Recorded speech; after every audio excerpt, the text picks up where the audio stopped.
سنن النسائی، امام ابو عبد الرحمن احمد بن شعیب النسائی رحمہ اللہ تعالی، ولادت 215 ہجری، وفات 303 ہجری۔ حضرت امام ابو عبد الرحمن نسائی رحمہ اللہ تعالی سنن نسائی کے آخر میں کتاب الاشربہ، ذکر الاشربۃ المباحہ کے تحت حضرت ابن شبرمہ رحمہ اللہ تعالی کا اثر لائے ہیں۔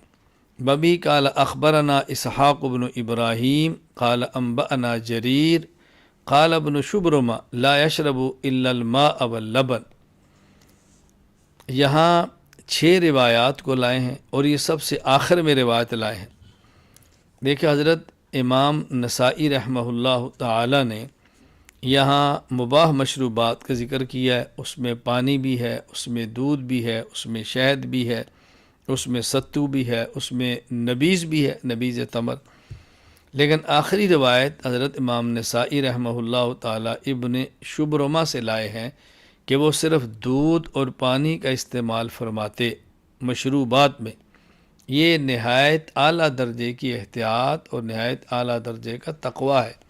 یعنی نبیذ اگرچہ حلال ہے لیکن خدشہ ہے کہ حد سکر کو پہنچ جائے اور وہ حلال نہ رہے۔ اگرچہ حد سکر کو جب تک نہ پہنچے، نشے کی حالت کو نہ پہنچے تو اسے استعمال کرنا جائز ہے، لیکن پھر بھی وہ احتیاط برتتے تھے۔ دوسری بات، امام نسائی رحمہ اللہ آخر میں اس اثر کو لا کر ہمیں اور حدیث پاک پڑھنے والے ہر طالب علم کو یہ سمجھانا چاہتے ہیں کہ علوم شریعت حاصل کرنے والوں کو بطور خاص بہت زیادہ تقوی اور احتیاط سے کام لینا چاہیے۔